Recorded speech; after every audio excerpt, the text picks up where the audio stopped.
You give them business card in return, please. I don't have a... Oh, Mr. Yamada, General Manager. Aye. Mr. Takahashi, he's in publicity. Aye. Here you go. Collect them, trade them, show them to your friends. Japanese baseball executives give Tom Selleck their business cards, and he responds with his bubblegum trading cards in a scene from Mr. Baseball, a comedy about a one-time New York Yankees World Series hero who is traded to Japan. He wants to keep playing, so he goes, but even at his welcoming press conference, he's not a happy camper. She wants to know what do you think of our country. Already? Yeah. The airport's nice, I guess. And there's lots of little people walking and talking very fast. The Selleck character doesn't fit in very well to the Japanese way of doing things, and he has a lot of disagreements with the manager of his team, played by Ken Takakura. You don't pay me to bunt. バントするために日本に来てないって言ってます。バントができないんだったらベンチにいるぞ。言ってるよ、Jay. Yeah.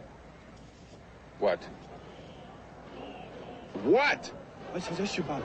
There's always a woman in a movie like this, and this time it's a beautiful executive played by Aya Takanashi. She's in charge of the ball club's advertising endorsements. And she tries to seduce Selleck into a more Japanese state of mind, which in Mr. Baseball is simplified into being more accepting. You know, I'm still a gaijin, and I'm one that hasn't exactly been with a woman in a while. You know, it's a funny thing, but although in many ways Mr. Baseball is just as predictable as the Mighty Ducks, I did enjoy it more. Maybe it was a little more down to earth, with Tom Selleck playing that baseball veteran as a likable and understandable guy. Or maybe it was the unfamiliar locale and the natural interest I had in how an American game has become the Japanese national pastime. Maybe it also had something to do with Fred Schepisi's direction. This is one of the few sports movies I can remember where the crowd shots are entertaining and do not look faked. Whatever it was, I had a good time, somewhat to my surprise. Yeah, I didn't have that good of a time, Roger. Of course, saying it's better than the Mighty Ducks isn't much of a compliment. I guess I didn't think it opened up the game to me in a fresh way.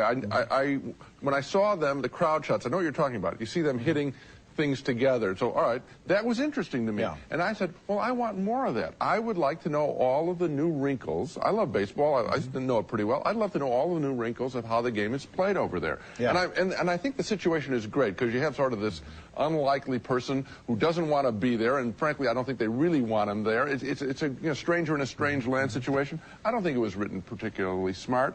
Selleck's likable enough. The thing that I did like, and it's amazing I found this in this picture that I didn't care for that much, is the musical score by Jerry Goldsmith, a real veteran. He did Chinatown and Patton.